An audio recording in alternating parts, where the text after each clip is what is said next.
What is up, everybody? Dudes and dudettes. It's time for another foodie show. We're going to chop things up tonight. Oh, wow. Come on. Yeah. Oh, I'm sorry, Damon. I'm sorry. I didn't want to. We're chopping things up with Food Network Chop Champion himself and head chef and good dude. Met him down at Memphis in May, Chef Phillip Dell. He's also a master of barbecue as well. He's got something. He cooks about anything that we probably like here on this show. So this should be a good time.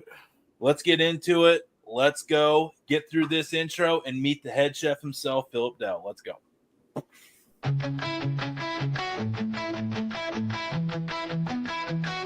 Another foodie show where the fun begins. Cooking up a storm with all our chef friends. Reviews and recipes that will blow your mind. Live shows and laughter, a good time you'll find. Join us for the ride on this culinary quest. Johnson and Dana will never settle for less. Laughs and interviews that will educate. Another foodie show, don't wanna be late. Another foodie show where the fun begins. Cooking up a storm with all our chef friends. Reviews and recipes that will blow your mind. Live shows and laughter, a good time you'll find. Join us for the ride on this culinary quest. Johnson and Dana will never settle for less. Laughs and interviews that will educate. Another foodie show, don't wanna be late. Another foodie show.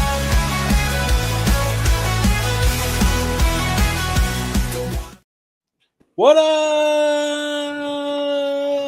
What is up, everybody? Let's get down to it. It's a triumphant return of John Z to introduce someone to come hang out with someone way cooler than I am. So, for sure.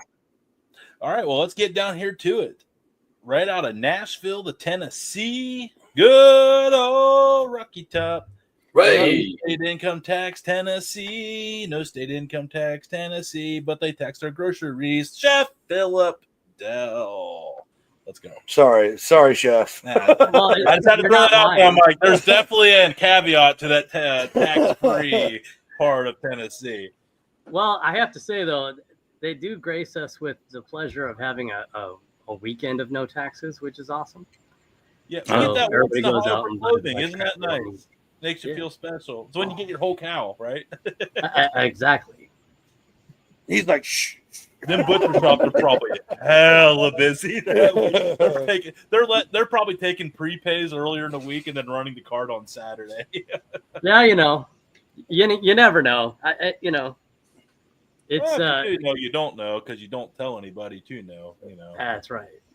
There's always that stop talking, dude laws, and we're off to another topic. How we doing tonight, Chef? Thanks for coming on here, man. Yeah, absolutely. Yeah, appreciate it. Thanks for having me. It's beautiful 90 degrees and steamy out here. So. Oh, that's all? Yeah. Bro, it's the same in Ohio. It's the same in South Carolina. We're all in the pits of hell. Dilly. I feel you. This is when we're all wishing that we were sponsored by some cornstarch company or something. Dang, he said corn. Oh, damn. I don't know about cornstarch, but we ain't making no biscuits now. Oh, my gosh. No, definitely no hush puppies. No. Those are called crust puppies, brother. No doubt. Oh, nice. Oh, man. So how's things been at Memphis in May? That's where we met officially. We know you've done some stuff with some other good friends of ours, Grubs, Great White Smoke, and all them all good dudes with Curveball back in the day when they were doing their thing. But how have things been since Memphis in May after you and I officially met, man? I'm sure always slam busy. Anything exciting? I'm definitely one of those types of people that I don't know how to sit down. My wife usually has to take me to the mountain somewhere and get me away from a connection of any kind or anything like that.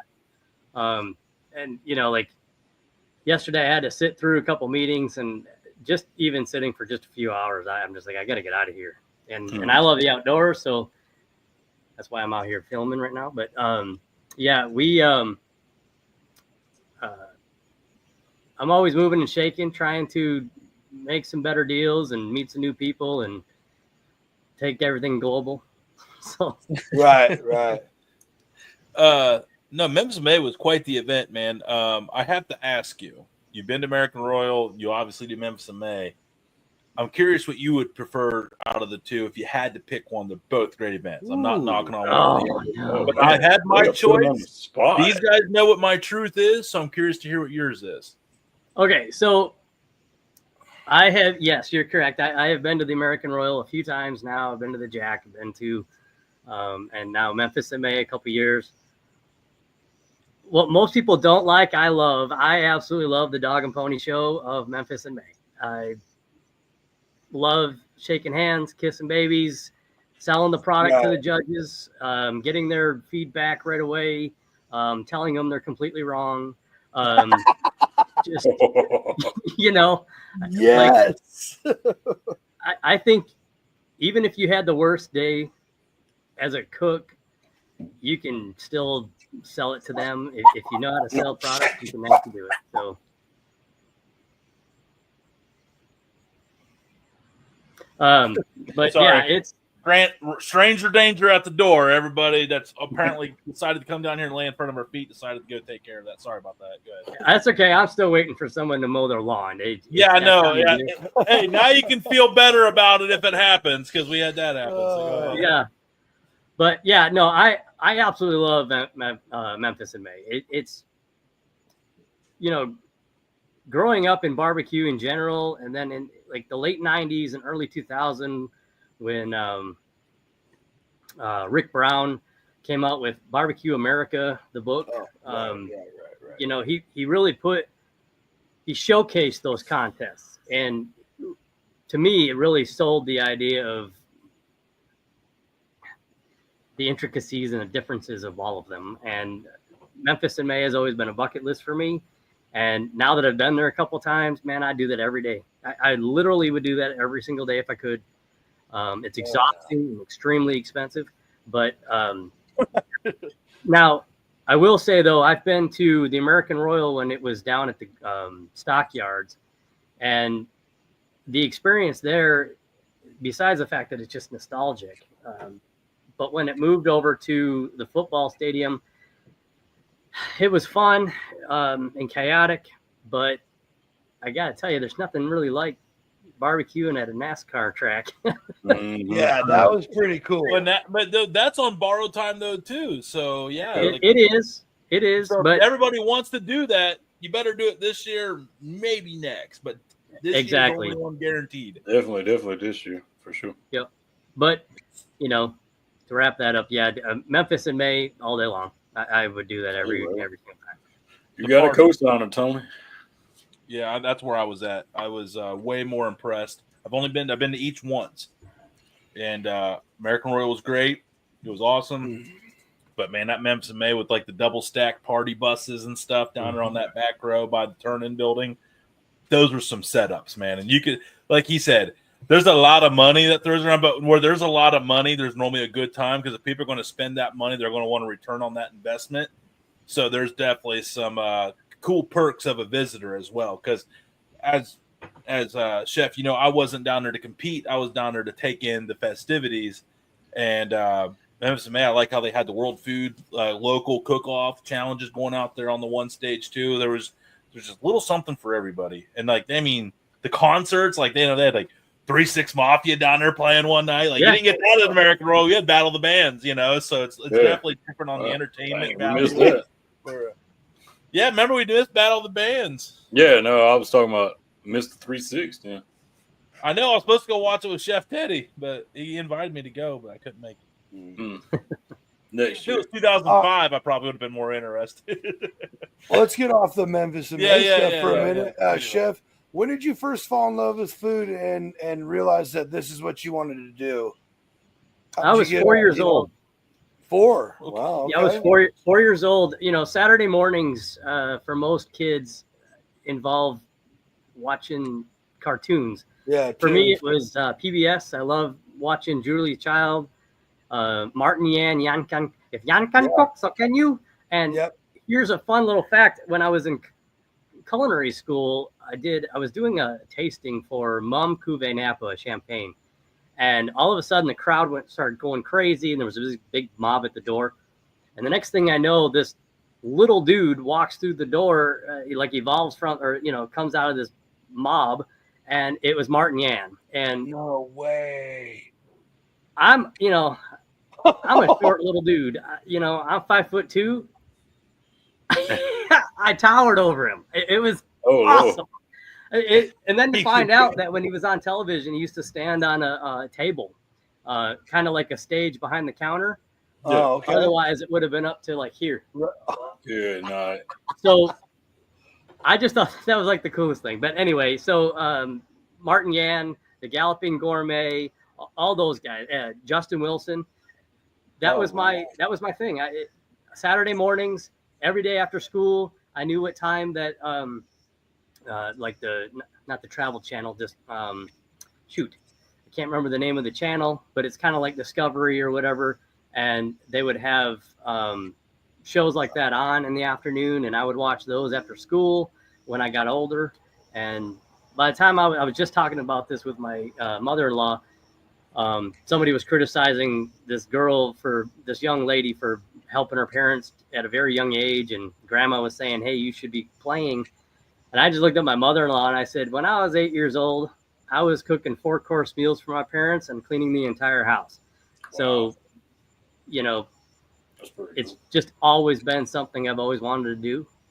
And awesome. I tell people now, no matter what, if they see me doing something else, if they're seeing me doing real estate or something I'm working with my church or something, I'm a chef. I was born a chef. It's who I am. Right. I love everything and I love everybody, but I'm a chef.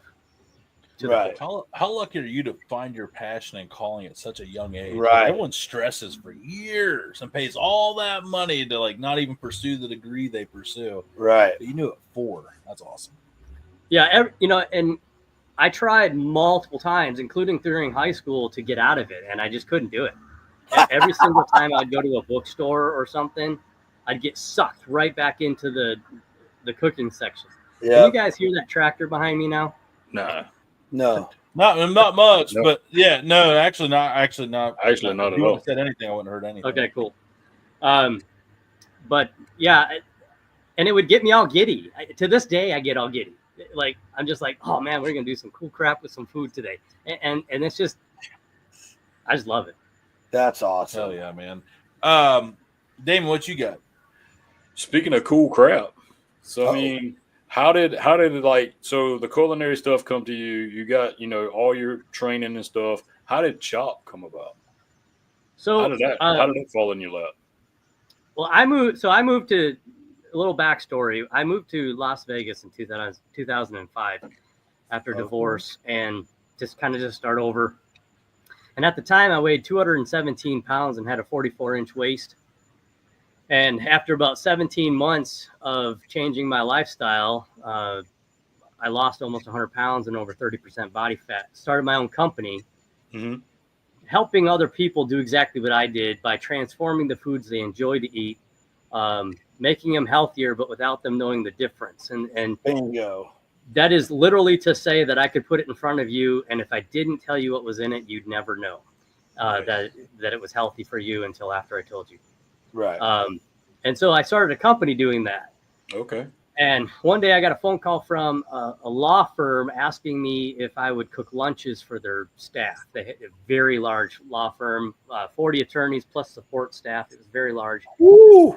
And they wanted healthier lunches. So I was like, sure, let's do this. So I started working for them.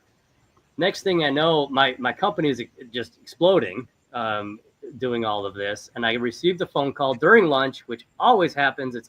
Chefs always get bothered in the middle of a rush. And so I swiped it and called it back later. And it was a producer for the Food Network. Okay. And she actually joked the fact, she goes, oh, you screened in your calls, and I was like, well, it's lunchtime here. You called me in the middle of my lunch hour and cooking lunches. So she tells me who she is, tells me she's, from the Food Network. She goes, you ever heard of CHOP? And I'm like, have I lived under a rock? Of course I have. And she's like, you think you'd be interested in this? I'm like, when's the next flight? I'm out. Let's go. And 2 days later, I had to go to California and do some filming, and I had to do an intro tape and everything else. And then it took about 3 months later that I even found out that I was selected. That's awesome, dude. So it was kind of out of the blue. Wow. Is it like on TV as it was behind the scenes? I mean, is it similar setup, or I mean, I know people aren't allowed to talk about it, but but people will automatically agree if it is. We can read between the lines. So I will. Chopped is everything you think it is. It is. Or let me rephrase. I mean, I guess it depends on which side of the spectrum. You know, I see a lot a lot online that people are saying, oh, well, you know, things aren't the way, you know, you see them on television. Not on Chopped. Chopped is 100% everything you see. When we were given the tour of the kitchen, it was 2 minutes and 25 That makes me seconds. want to watch more Chopped episodes. Right, really. Like, yeah. Not bull crap. The tour of the kitchen where the pantry is and all the ingredients and everything, 2 minutes and 25 seconds is all we saw of it. So hopefully you had an eidetic memory or a photographic memory to figure out what you were doing when you got there, because we didn't know anything. They don't tell you anything. No, I mean, it's intense. And I was there 17 and a half hours that day. Oh my God. Jeez, man. That's insane. That's brutal. The next time if you happen to stumble upon the episode, which is season 15, episode 9, the title is "Cook Your Butt Off." That was the theme. All the chefs had lost a bunch of weight or gone through transformations of some kind, and the totally lost where I was going with that. Oh man, you fit right in here. Welcome to the Food Network. Oh, we got it. Hold on, Rick. I know what it is. Yep. Quite literally. I think there was one on the tree. So leading, if you watch the show, my hands are always crossed in front of the judges, and I'm always twitching. And it's because I have a compressed disc in my neck and didn't know it at the time. Oof. But I had no feeling in my right arm whatsoever. So Oh, Lord. I prayed the entire time I was on the show to just get me through it. Mm-hmm. And I didn't let the producers know or even hint to it, because if I did, they would have chopped me for health reasons. Right. Oh wow, okay. Oh, Outside the behind bag the now. scenes, insider info. So you cheated. I love it. No, I didn't cheat. He didn't cheat. No, He in didn't fact, cheat. Oh, this He finessed the Concealed system. He information finessed that the would have made him system. disqualified. when it That was- sounds like a Nah. bold strategy. Nope. He No, finessed the system. because- There is not cheating. that is not when cheating, it that's cheating himself. when it was time to celebrate, my first reaction was not what they wanted. They're like, "Can you be a little more excited?" And so I revealed it at that point. I was like, "Well, I got to tell you something." I said, "I have no feeling in my right arm," and the judges were like, "Holy crap!" And I was like, "They're like, you did all that with no feeling in your right arm or in your hand?" And I was like, "Yeah, I just been praying." That's all you can do. Boom. Man, that's all it feels. He's got a feeling. That's all I did the last 2 weeks to get Yeah, the frick out yeah. here, Phil. No, There's a lot of that. There's a lot of that going on our end too. Oh, Oh man, what an awesome experience. So now you do the barbecue too. So what's your favorite style of food that you like to focus on? Because you've done the barbecue things, you've done the chop things. You've done another one with Alton Brown that was on Food Network. I think I forget. Cutthroat. Yeah, Cutthroat. Cutthroat. That's what it was. Yeah. What's your favorite style of culinary, or does it just go by the wayside, whatever you're feeling that day? It's kind of just whatever I'm feeling. I tend to do a lot of fusion. We're fans already. Yeah, I've been blessed with a palate that most people freak out about. In fact, when I was on Chopped, there was one point I didn't taste my food, and I thought for sure they were going to kill me. And the judges did bring it up when I was in front of them. They're like, "You didn't taste your food," and I was like, "No, I didn't." They're like, "You didn't need to," and I said, "Well, I appreciate that," and it's because I know what something should taste like simply by its origin, or so. Like for instance, different types of peppers. I Right. Smelling them, all you have to do is smell them and know the nuances of a pepper to know kind of the profile you're going to get. And I'm just using that as an example. Right. So when I put flavor profiles together, I know, the acidity, the bitterness, the sweetness, you name it. And so I do a lot of fusion with for instance, Asian and Southwestern foods a lot. Love that. Mediterranean and Hawaiian. I kind of want to hear an example of the Asian Southwest, just for my own sake. What's that? I want to hear some of these fusion pairings of like an example of a dish of the Southwest, of the Southwestern Asian. So this is one that it's kind of going to blow your mind maybe a little bit. So I did a Southwestern pork belly, and I combined it. I took the Asian flavors of like peanut sauce and umami, and I took it's my barbecue sauce, but it's Sweet Addiction, and it kind of gives the idea of, I guess you could say, jam. And so I called it peanut butter. It's a Southwestern Asian peanut butter and jelly pork belly, and everyone's like, "You're freaking crazy."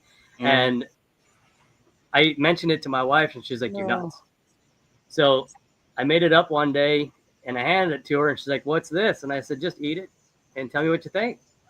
And she's like, "Holy crap, what'd you do?" And I said, "That's peanut butter and jelly pork belly." And she's like, "No way." I was like, "Yep." I said, I took Southwestern flavors of chilies and cumin and all the fun stuff from Southwest. And then I took tamari and ginger and garlic and Sweet Addiction sauce. And then I made peanut sauce and put them all together, and it's spectacular. Wow, that's intense, man. That sounds so good. I'm not going to lie. It doesn't sound like something I would like, but I would have to try it because you got to. I mean, that's what I'm saying. This guy is the master of making the obvious not obvious when you take a bite. But you're hearing PB&J pork belly, but peanut sauce it's not like Skippy peanut butter all over. Right. That's right. Chunky or creamy? Yeah, I posted some Instagram posts about it on my Chef Phillip Dell page. And even on my Facebook page. Well, go ahead and give us a shout out where they can find you at, because we will forget to give you this opportunity. So let's just go ahead and take that moment right now. Yeah, sure. Tell everybody. So on Facebook, I have Chef Phillip Dell, and on Instagram it's at Chef Phillip Dell. I have YouTube is Chef Phillip Dell Presents, and then I've also got the BBQ Asylum, which is on Instagram. So okay. The BBQs. All right. You know what's fun now? I do gotta with the whole healthy thing, because I love that. That's another huge motivation for moving out here to farm country, is I can buy local, fresh, never touch production and blah blah blah blah stores. And actually I got two. So for you personally, what's the one like guilty food that you can't give up? Like, no matter what, I'm going to sneak them once in a while, no matter how healthy I get.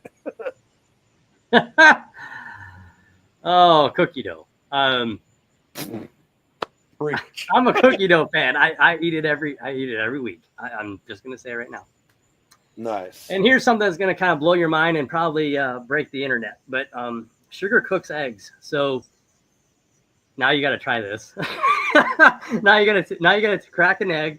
Put some sugar on it, some granulated sugar, and wait a few minutes and watch the white break into the yolk, and then the yolk start to break itself, and watch it start to coagulate. It's a chemical reaction. Anyway, that's a different show. But I told people I'm not eating raw eggs when I eat cookie dough. Come on. I eat cookie dough every week. I'm sorry. I love my man. Dude, there's nothing wrong. Cookie dough ice cream is like, put some cookie dough in some ice cream. That's different. No, that's different. Yep. And I go, I take it to an unhealthy level even further. I make cookie dough. I make cookie dough from scratch. I don't do the tube stuff. No.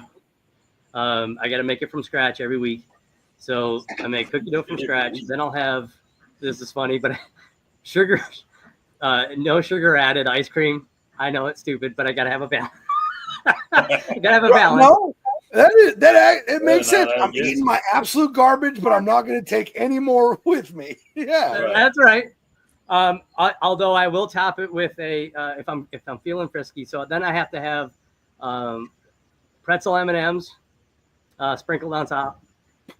And if I'm feeling really, like if I'm really hungry, or if I won a contest or something, and I feel like I need to celebrate, I'll have whatever cookie dough I made that day. I will also have the actual cookie with it. So it's,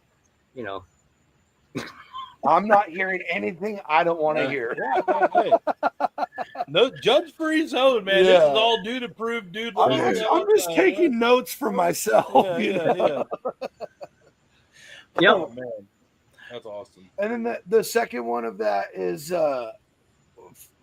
from you. What advice would you give people who want to eat healthier but still love those? Because you talked about it. You're like, I'll make the regular version, the healthy version. You won't know the difference. So what advice do you have for people who want to eat way better but still like that indulgent, I want greasy, I want fatty, I want this, So, it's a big, I think everybody pretty much knows that everything's about balance. And so, if you're just starting out and you want to get into the healthy game, I jumped ship right away. I went cold turkey and dropped all refined everything, refined carbs, I cut soda out of my diet. Alcohol is a useless calorie, you name it. And so I did all that cold turkey. Most people can't do that because they don't have the willpower. If you can't change your mind, you're not going to change your body. And so, starting off slow, of course, is always the key. But, if you're really stubborn and you just can't do the cold turkey thing, then pick a meal and go healthy on that first meal. That doesn't mean, eat salads every day.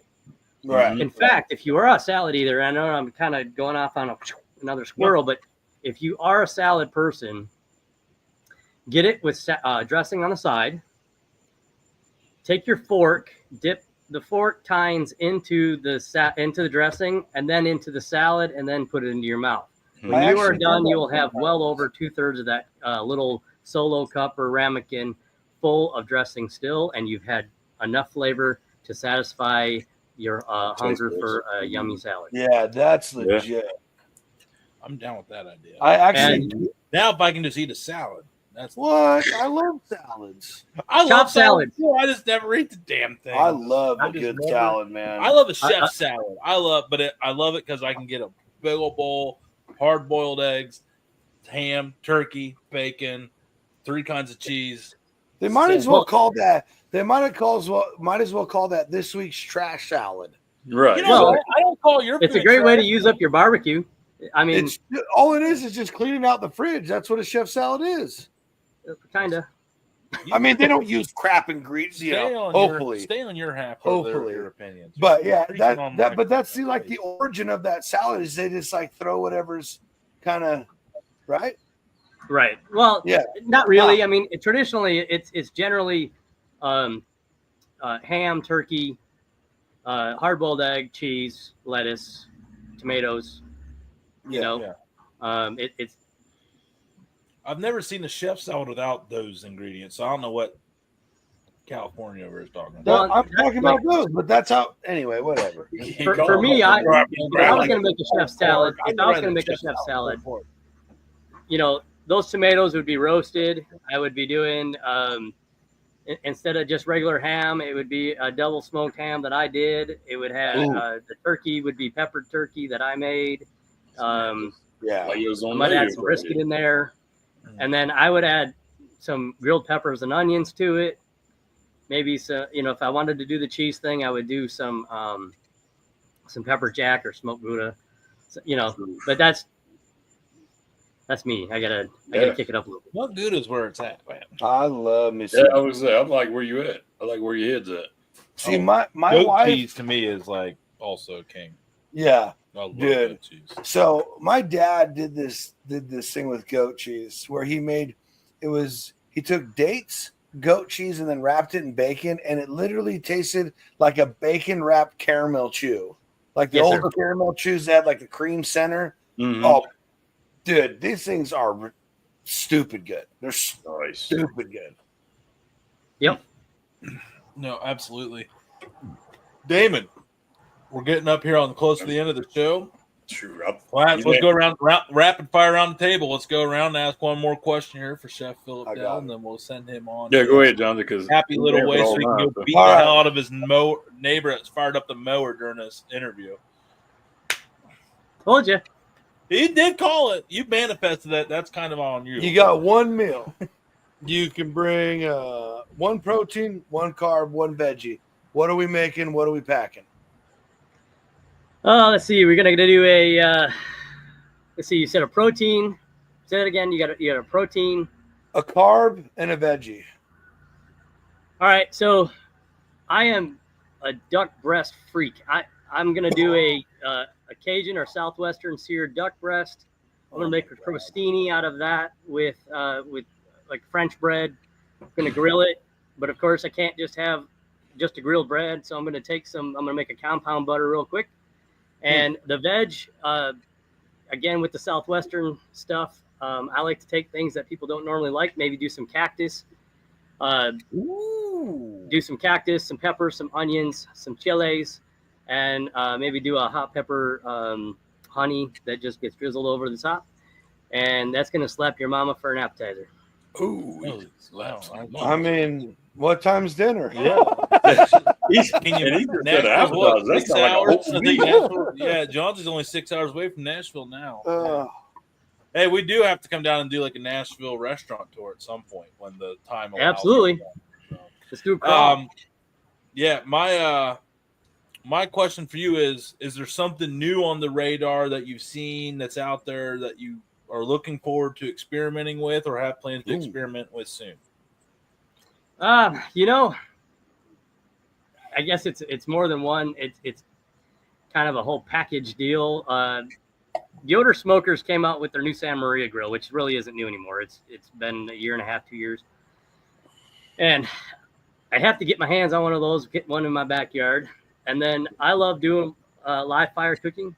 I grew up cooking whole hogs over wildfire or live fire with my grandfather. And I want to get some whole animals, either do a goat or, I grew up with pigs. I love pigs.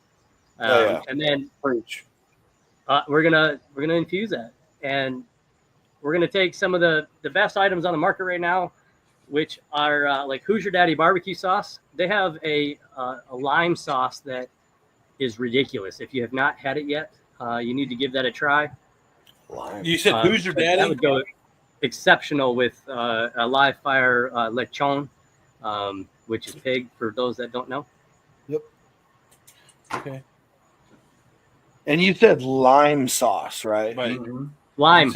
Yeah, I'm all in on it. You said Hoosier Daddy? Yeah. Yeah, Hoosier Daddy. Yeah, out of Indiana. Yeah. You know what's funny is I don't think I've actually worked with any of their stuff before. I'm gonna have to put an order in. Yeah, I'm gonna get some of that lime sauce. I'm a freak for lime. I know that stuff. there's other people that use Hoosier Daddy and they've done really well in the comp trail with it. So I'd be definitely more than happy to. I guess, there's so many out there. You're always looking for something new to try and play with because everybody makes a good sauce, I agree. I agree. It's taking some of those flavors. There's nothing wrong with taking. I'll just stick with Hoosier Daddy for a second. But if you take the sweet and sassy, you take the ghost roast, and you take the lime, and you can make the most ridiculous sauce for chicken wings. And one thing that I did recently that kind of broke the internet was I deboned the chicken wing and I stuffed it with a sausage. Shout out to James Grubbs. If I had one of his recipes of his sausage, I would love to just stuff it into that chicken that chicken wing. When you're done, it still has the flapper and everything. It looks like a chicken wing. And then I make the sauce with the Hoosier Daddy sauces, all three of them. maybe add a couple other ingredients, and then toss it in there and grill it up, and it blows people's minds because they think they're eating a chicken wing, and the next thing you know, it's a stuffed chicken wing with no bone in it. And I'm telling you right now, if I knew how to debone wings like that, I already have an idea. I got you. Okay, I'm thinking a jalapeno cream cheese injection in there. I got them injectors with them big old holes on the side of it, man. Let's send it. That's a jalapeno popper inside a deboned chicken wing. I'd much rather have the stuff he's talking about. Well, I'm just throwing out other ideas. I don't want to copy the chef. That wouldn't be nice. A lot of guys will try to. They take the bone out after it's been cooked. The art is to take it out before it's cooked. Yes. And still keep the joint intact. Okay. That's the trickiest part. And so you just have to have just work at it and get it and take your time the first couple of them. And then after a while, you just get it, put everything, like put the sausage filling into a piping bag and just whoop, and it's easy. Dude, I gotta figure that out. I have to figure this out. Sausage stuffed chicken wings. Those are like two of my favorite things to eat. Yeah, that shouldn't be allowed. You should be in jail for no. There should be statues erected to his genius in prison.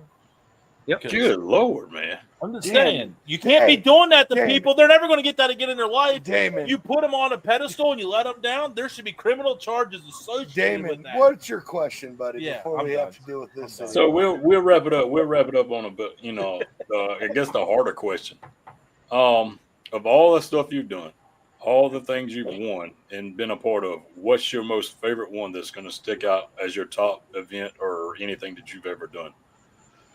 Person you met or anything? Oh man, that's brutal. Damn, Damon. It's cute. You thought you were going to get off, just go off what I said. Yeah, that wasn't going to fly.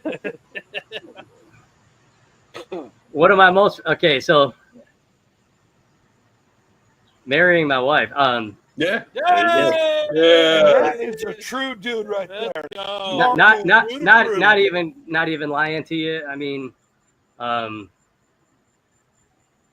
when the angel walks down the aisle and you start bawling like a little kid, I mean, yeah, been there. That's pretty. I'm pretty. I don't know. Oh yeah. I'm getting kind of choked up. I was about to say you're getting choked up. I don't even want to think about it. We're not going to do a group cry. We are not going to do a group cry. We literally talk about it all the time. Yeah. But if lucky knuckleheads. the other. It's not even my accomplishments. I used to be a chef instructor for a high risk high school. Mm-hmm. And one of my very first students I ever met pretty much put her foot in her mouth instantly. And to watch her grow throughout the time that I had her in my class for a few years, when other teachers are warning you of this student and then watching them get a full ride to a culinary school and graduate at the top of their honors, and now they're making more money than me doing cakes. That's a pretty proud moment. Yeah, that's badass. To impact somebody to the point where they took themselves out of the depths of hell and got on that was on the wrong track and corrected themselves and found their true meaning and their direction, and to see them get excited about what they're doing. They're hosting their very first class for people, and it sold out like almost instantly. Incredible. If you're ever in Vegas, look up Marisol's Tears of Joy, because let me tell you something. There's nothing that woman can't make. It's incredible. That's one day, man. One day. But that day is not awesome, man. That's a great answer. Oh, that was it's hard to finish up on that. Nope. Chef, I know Memphis in May. Are you hanging out with the same crowd next year? I love my friends. It's we'll see what the future brings, but gotta love my Willing Hands crew. For sure. Yeah. I was just curious for myself as well. So Yeah, never know what the future brings, Chef. You never know what the future Yeah, brings. you never know. 3 weeks ago, I was supposed to be laying on a surgery table, or 2 weeks ago, getting my colon removed. Oh, And- snap. Jimmy. And God said, hold on. Nice. Not yet. So you never know. Thanks, you're right. Sounds like you got a lot to be thankful for and blessed about, man. And we do as well for having people like you join us on this crazy show. We call it Another Foodie Show. Absolutely blessed to have you here, man. Thanks for gracing us with your time. This was an absolutely awesome story. It sounds like we have meat on the bone for another show with some other topics we're talking about down the road. We'll have to circle back if you're willing to brave the ADHD and squirrels another time. We'd love to have you back. Kind of got to dodge And them. run this back. And seriously, man, there's going to be a time where we're going to be at the same event again. So hopefully it works out. We That'll can happen collab for sure. and cook together. Because, man, I'd love to learn some of your skills that you got. Because you got some pretty cool ideas, and I appreciate you sharing them with us. Absolutely. You're welcome in my backyard anytime, guys. Let's fire up a grill and have a great time. Absolutely. It is. And then again, everybody, please remember to scroll back and find everywhere you can find Chef here. Thank you again, Chef, so much. Seriously. We started this show because we just wanted to talk to the coolest people in food. And it's every time you just always hear these cool stories. And I just love food, man. How it brings people together. Like you said, giving people futures, bringing them out of, their shit. I literally living proof of that right here. I started cooking because I could not deal with what was going on in the world anymore. I was like, I'm just going to start cooking. Someone else around me posted a picture, and I was like, well, I could probably do that. Met all these guys, and now here we are. It's just insane. Yep. Food's a wonderful drug. Right. It sure is. All right, Chef. Well, we'll see everybody next week as we have another round of shows starting Friday, the week after this. We got all kinds of cool guests. I think we're actually going to have another Food Network show champion on here as well. Right. I won't say who until I confirm it because I want to confirm it. I will say that's the only hint you're going to get. It will be someone on that magnitude next week. But right now, it's all about Chef Phillip Dell. Go find him out. Chef Phillip Dell on Instagram. Go find him on there. He's got a link tree to get you connected to all his other websites. Right. Get connected with him. He's a good dude. I'm sure if you send him a message, he'll get back with you in reasonable time when it's convenient and when he's not slammed doing the Lord's work, helping everybody be better at being a foodie. All right, everybody. We will see you next time. Keep it locked in on the DudeNetwork.com and all the Dude Network social media pages. We thank and love every one of you. We'll see you on the other side. Do something good for someone else. That too.